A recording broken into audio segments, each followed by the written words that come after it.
Welcome, everyone. I am absolutely thrilled to have you here for today's explainer. Okay, let's just jump right into this, because today we are breaking down one of the most legendary, high-stakes tales of survival and honestly sheer ambition ever recorded. We're talking about the epic story of Sindbad the Sailor.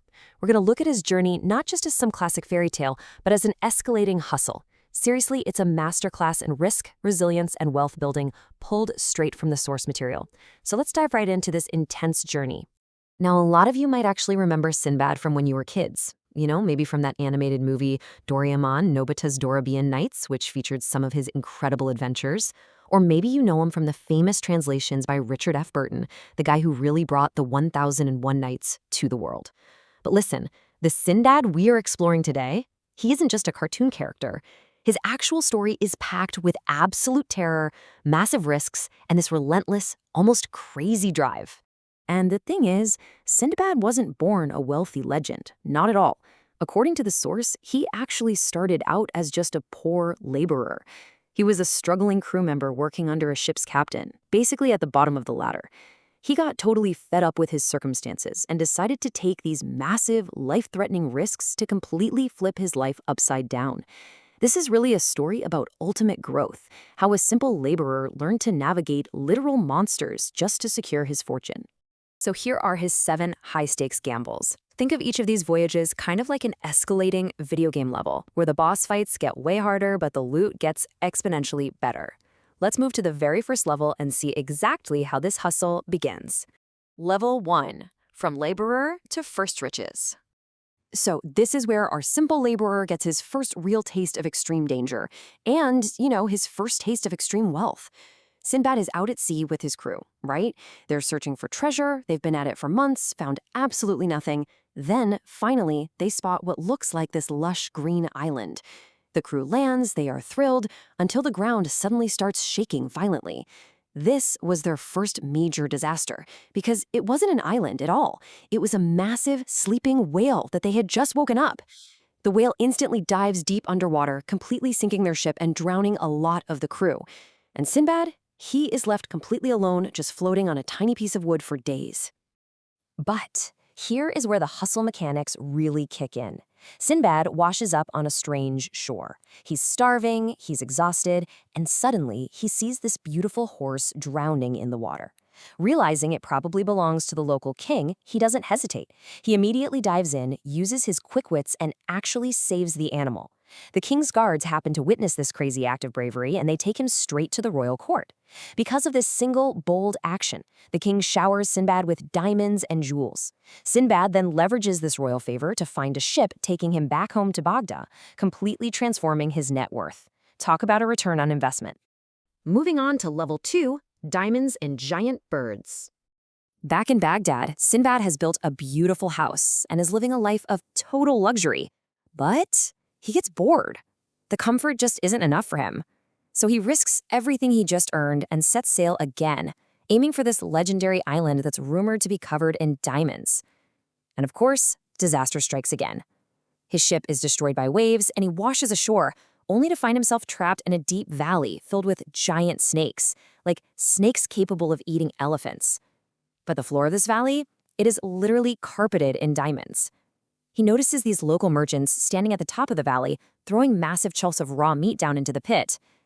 The meat sticks to the diamonds, and then these giant birds swoop down, grab the meat, and carry it up to their nests. That's how the merchants safely collect the gems. So Sindbad pulls off this absolutely ingenious survival tactic. He fills his pockets with as many diamonds as he can carry, straps a huge piece of raw meat to his own back, and just waits. Sure enough, a giant bird swoops down, grabs him, and lifts him straight out of the snake pit to safety. I mean, wow. His psychological evolution here is massive. Think about it. He left Baghdad bored and restless, just looking for a thrill. He returns deeply traumatized by giant birds and man-eating snakes, but his wealth has now multiplied incredibly. He's no longer just a lucky laborer anymore. He's evolving into a highly calculated risk-taker. Level 3. Giants, snakes, and survival. Once again, the wealth just isn't enough to keep him at home. He builds a stronger ship, hires his own crew, and sails straight back into danger. And this time, the physical threats become downright monstrous. The encounters on this voyage are straight up terrifying. They land on an island inhabited by giants 10 times the size of humans. They get captured by a one-eyed cyclops with pig-like teeth and camel-like lips who literally starts eating the crew. Sindbad survives by orchestrating this daring escape, waiting for the giant to sleep, heating up long iron rods, and blinding the monster. Later on that exact same island, to protect himself from more of those giant snakes, Sindbad ingeniously builds a wearable wooden cage around his body. He navigates the island inside this cage until he's finally rescued.